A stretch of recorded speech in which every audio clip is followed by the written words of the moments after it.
अस्सलाम वालेकुम रहमतुल्लाहि वबरकातुहू। आप देख रहे हैं टॉप 10 VGNM और मैं हूं गुलाम नबी मदनी। दुनिया भर से आज की 10 बड़ी और इंतहाई अहम खबरें जिन पर आज हम बात कर रहे हैं।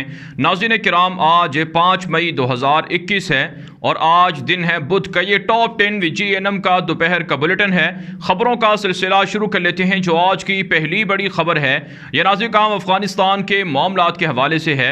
अफगान तालिबान का अमरीका के इनखिला के बाद अफगानिस्तान में गुरेला कार्रवाइयां जारी हैं। इस हवाले से अफगान तालिबान की गुरेला कार्रवाइयों के अंदर काबुल फोर्सेस को शिकस्त हो रही है। 5 बड़े सूबे अफगानिस्तान के अंदर तालिबान के हतमी और मुकम्मल कंट्रोल में जा चुके हैं, जिनमें सूबा हिलमंद, सूबा गजनी, बगलान वगैरह शामिल हैं। अफगान तालिबान का दावा है, तालिबान तर्जुमान ज़बीहुल्लाह मुजाहिद भी ट्विटर अकाउंट पर लिख रहे हैं कि सूबा बगलान के अंदर, हिलमंद के अंदर और हेरात के अंदर, गजनी के अंदर काबुल फोर्सेस के दर्जनों अहलकार हलाक कर दिए गए हैं। जबकि नाज़रीन काम काबुल फ़िज़ाइया काबुल फोर्सेस दावा कर रही है कि तालिबान के साथ अलकायदा के लोग मिलकर लड़ रहे हैं, जिनके खिलाफ ऑपरेशन करके उन्हें भी कत्ल किया जा रहा है। तालिबान तर्जुमान ने कहा है कि अलकायदा का हिलमंद के अंदर कोई वजूद नहीं है, यह झूठा प्रोपेगेंडा है, हमारे साथ अलकायदा का कोई लिंक नहीं है, लेकिन काबुल फोर्सेस को हम शिकस्त से दो चार कर रहे हैं। साथ काम भारत पाकिस्तान के खिलाफ गलीज प्रोपेगेंडा भी कर रहा है। भारतीय मीडिया के मुताबिक पाकिस्तान अमरीकी और नेटो अफवाज के इनखिला के बाद अफगानिस्तान पर कंट्रोल कर लेगा, लिहाजा नेटो को गैर मुल्की फौजों को पाकिस्तान के खिलाफ पाबंदियां लगानी चाहिए। इसके अलावा नाज़रीन काम एक और जो खबर सामने आ रही है भारत की जानिब से पाकिस्तान के खिलाफ है, यह भी बकवास की जा रही है कि पाकिस्तान की फोर्सेस तालिबान को ना सिर्फ इक्विपमेंट फराहम कर रहे हैं बल्कि उनको जो मिलिटेंट हैं उनके ज़रिए से भी मदद कर रहे हैं। आप जानते हैं भारत को अफगानिस्तान के अंदर इसलिए तकलीफ है क्योंकि भारत के 20 अरब डॉलर से ज़ायद की जो सरमायाकारी थी, जो खर्चा किया गया था, वो डूब कर रह गया है। भारत को अफगानिस्तान से पाकिस्तान ने निकाल बाहर कर दिए हैं। रॉ एजेंसी की साजिशें दम तोड़ गई हैं और उनके इत्तेहादी शिकस्त खा चुके हैं, इसलिए भारत पाकिस्तान के खिलाफ गलीज प्रोपेगेंडा कर रहा है। नाज़रीन काम आगे बढ़ते हैं। जो आज की दूसरी बड़ी खबर है यह भारत और चाइना के ताल्लुकात के हवाले से है। नाज़रीन काम चीन के साथ भारत के मामलात सेटल नहीं हुए हैं। चाइना भारतीय इलाकों पर कंट्रोल हासिल कर रहा है। सियाचिन लद्दाख के अंदर चीन की मिलिट्री तामीरात जारी हैं, जबकि भारत की जानिब से भी अब चाइना के साथ मिलने वाले बॉर्डर पर मिलिट्री मूवमेंट को बढ़ा दिया गया है। इस हवाले से भारतीय मीडिया ने दावा किया है कि इंडिया चाइना बॉर्डर रो एक मरतबा फिर शदीद उस जंग की सूरत हाल में है, शदीद सूरत हाल ख़राब है वहाँ पर, क्योंकि इंडिया अब भी वहाँ पर जो इंफ्रास्ट्रक्चर है उसे अपग्रेड कर रहा है। PLA भी इसी तरह से भारत के मुकाबले में अपग्रेडेशन कर रही है, जिसका मतलब ये है कि दोनों मुल्कों की मिलिट्रियाँ बॉर्डर के अंदर एक मरतबा फिर उलझी हुई हैं, जिससे वाज़ेह होता है कि भारत की मीडिया या भारत का गोडी मीडिया या भारत की मोदी हुकूमत झूठ बोलती रही है। हालात अब भी बेहतर नहीं हैं। इसके अलावा नाज़रीन काम आगे बढ़ते हैं। जो आज की तीसरी बड़ी खबर है यह भारत के अंदर मुसलमानों के खिलाफ हिंदू इंतहा पसंदों, BJP के गुंडों की नफरत अंगेज सरगर्मियों के हवाले से है। नाज़रीन काम एक बड़ी खबर सामने आ रही है कि मथुरा की शाही ईदगाह मस्जिद है, जो बाबरी मस्जिद की तरह मुसलमानों की तारीखी मस्जिद है, यहाँ पर मंदिर बनाने के लिए BJP RSS के गुंडे कोशा हैं। इस हवाले से एक बड़ी खबर सामने आई है कि दर्जनों हिंदू इंतहा पसंदों ने मथुरा की शाही ईदगाह मस्जिद पर धावा बोला है। लाउड स्पीकर की वायर काट दी गई हैं, तारें काट दी गई हैं और मस्जिद की बेहुरमती की गई है। मुसलमानों को टॉर्चर किया गया है, मुसलमानों को तशद्दुद का निशाना बनाया गया है, नमाजियों को तंग किया गया है और धमकी अमेज नारे लगाए गए हैं कि यहाँ पर मंदिर बनेगा, मुसलमानों की मस्जिद यहाँ से गिराई जाएगी। नाज़रीन काम एक एक करके मुसलमानों की मसाजिद को शहीद किया जा रहा है। अगर भारतीय मुसलमान मुत्तहिद ना हुए, भारतीय मुसलमान हिंदू इंतहा पसंद BJP की गवर्नमेंट को गिराने के लिए इत्तिहाद करके बाहर ना निकले तो मुसलमानों का नामो निशान मिट जाएगा।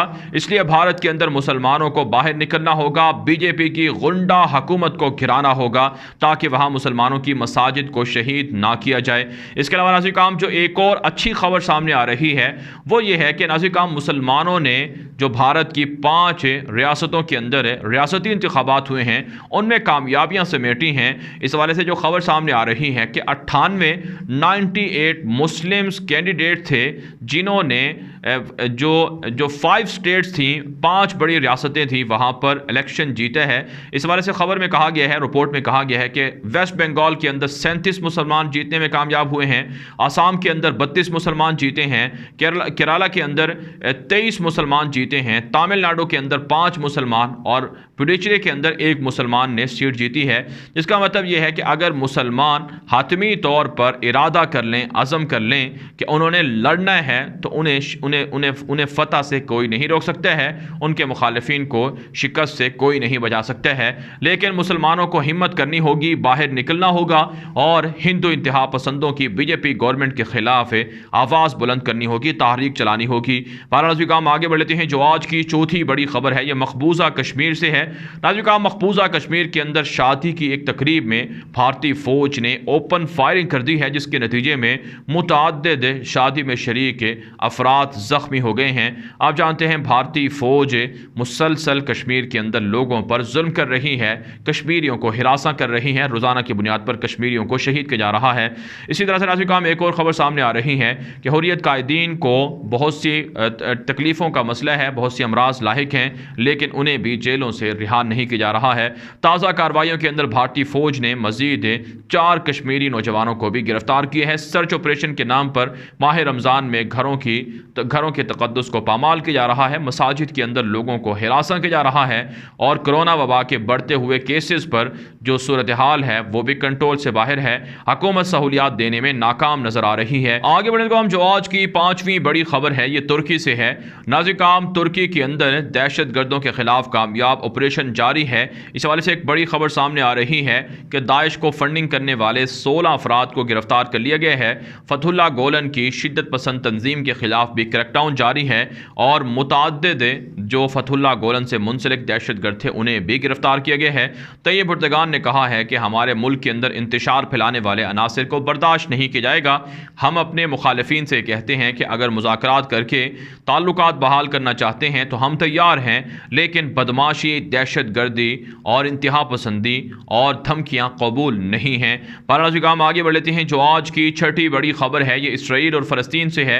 नाज़रीन, इसराइली फोर्सेस की जानिब से मुसलमानों को हिरासा करने के लिए वेस्ट बैंक के अंदर मिलिट्री फोर्सेस को डबल कर दिया गया है, यानी दुगनी तादाद कर दी गई है वेस्ट बैंक के अंदर फ़लस्तीन के मगरबी इलाके में। जिसका मतलब ये है कि फ़लस्तीनियों को वहाँ से निकाला जाएगा, मज़ीद सेटलमेंट्स होंगी, मज़ीद यहूदी आबादकारियाँ बनेंगी, लोगों के घर गिराए जाएंगे, लोगों के महलों पर, ज़मीनों पर कब्जे होंगे, लेकिन मुसलमान खामोश हैं, ख्वाब गफलत में हैं। इसके अलावा नाज़रीन, इसराइली मीडिया दावा कर रहा है कि महमूद अब्बास ने इलेक्शन को मुलतवी करके इसराइली इंटरेस्ट को फ़ायदा पहुँचाया है, इसराइली इंटरेस्ट का दिफा किया है। लेकिन नाज़रीन, महमूद अब्बास की हुकूमत को समझना होगा कि इसराइल उनका दुश्मन है और वो चाहता ही ये था कि मखलूत इंतखाबात ना हो, हमास की हुकूमत ना आए, मुसलमान फ़लस्तीनी मुत्तहिद ना हो, इसलिए उनके दरमियान दरारें डाली जा रही हैं। इंतखाबात को मुलतवी करवाना ये किसी भी सूरत बेहतर नहीं है। साथ नाज़रीन, एक और बड़ी खबर सामने आ रही है कि यहूदियों की जानिब से मस्जिद अक्सा की बेहुरमती मुसलसल की जा रही है। बाकायदा यहूदी फोर्सेस है इसराइली यहूदियों को बाकायदा प्रोटेक्शन देते हैं और उन्हें मस्जिद अक्सा के अंदर दाखिल करके मुसलमानों को हिरासा किया जाता है, मुसलमानों की मस्जिद अक्सा की तौहीन की जा रही है। नाज़रीन, आगे बढ़ लेते हैं। जो आज की 7वीं बड़ी खबर है, यह नाज़रीन सऊदी अरब और शाम के ताल्लुकात के हवाले से है। नाज़रीन, एक बड़ी खबर सामने आ रही है जो बरतानिया के एक नशरियाती इदारे ने यह रिपोर्ट दी है, जिसमें कहा गया है कि सऊदी डेलीगेशन ने बशार उल असद की हुकूमत के अहदेदारों से मुलाकातें की हैं। सऊदी अरब 10 साल के बाद शाम के अंदर एम्बेसी खोलने के लिए तैयार हो चुका है। नाज़रीन, मुत्तहिदा अरब इमारात भी शाम के अंदर एम्बेसी खोल चुका है, बशार हुकूमत से राबते बहाल किए जा चुके हैं। आखिर अरब रियासतों को क्या हो गया है कि 10 लाख से ज़ायद निहत्ते शामी मुसलमानों का कातिल डिक्टेटर बशार उल असद, जो ईरानी हिमायत से, ईरानी और रशियन हिमायत से निहत्ते शामी मुसलमानों का खून बहाता रहा है, उसके साथ ताल्लुकात बनाए जा रहे हैं, उसके साथ दोस्ती लगाई जा रही है, एम्बेसीज खोली जा रही हैं। यह अरब दुनिया के लिए फ़ायदेमंद नहीं है, उम्मत मुस्लिमा के खून का सौदा करने के मुतरादिफ है। नाज़रीन, आगे बढ़ लेते हैं। जो आज की 8वीं बड़ी खबर है, ये इराक से है। नाज़रीन, इराकी वज़ीर आज़म मुस्तफ़ा काज़मी ने अमरीका की फोर्सेस को इराक छोड़ने का मुतालबा कर दिया है। इस हवाले से इराकी वज़ीर आज़म मुस्तफ़ा काज़मी ने अपने एक ताज़ा बयान में कहा है कि अमरीकी अहदेदारों से मुलाकातें, बातचीत जारी है, राबते जारी हैं, मुज़ाकरात हो रहे हैं कि जिस तरह से अमेरिका नेटो अपनी फ़ौजें अफ़गानिस्तान से निकाल रहा है, इसी तरह से इराक़ से भी अमरीकी फ़ौजियों को निकाला जाए ताकि इराक़ के अंदर अमन व अमान बहाल हो और इराक़ी हुकूमत, इराक़ी फ़ोर्सेज़ इराक़ का कंट्रोल संभालें। आप जानते हैं नाज़रीन, सलीबी जंगों के नाम पर साबिक़ अमरीकी सदर बुश ने अफ़गानिस्तान और इराक़ के अंदर हमले किए थे और इराक़ को तहस नहस कर दिया, खंडर बना दिया, लाखों इराक़ियों का खून बहाया गया।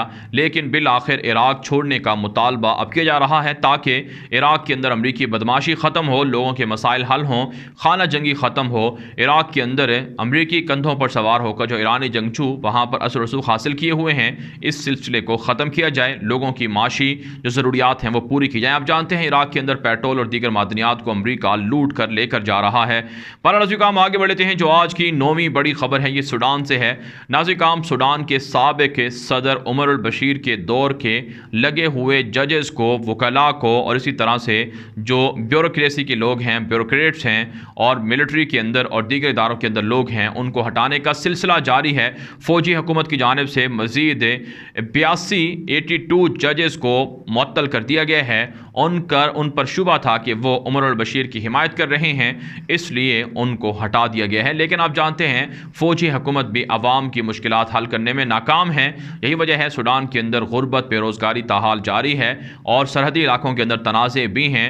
इथोपिया के साथ तनाज़ा है और लोग जो फ़ौजी हुकूमत आई है इससे जो उम्मीदें वाबस्ता थी वो नाकाम हो चुकी हैं।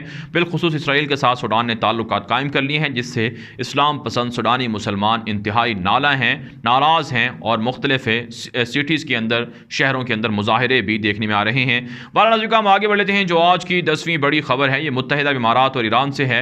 नाज़रीन, ईरान के अंदर सैलाब की तबाहकारियाँ जारी हैं। 10 से ज़ायद अफराद ईरान के अंदर सैलाब की वजह से जाँ बहक हो चुके हैं और सैकड़ों लोग मुतासर हुए हैं, घर से बेघर हुए हैं।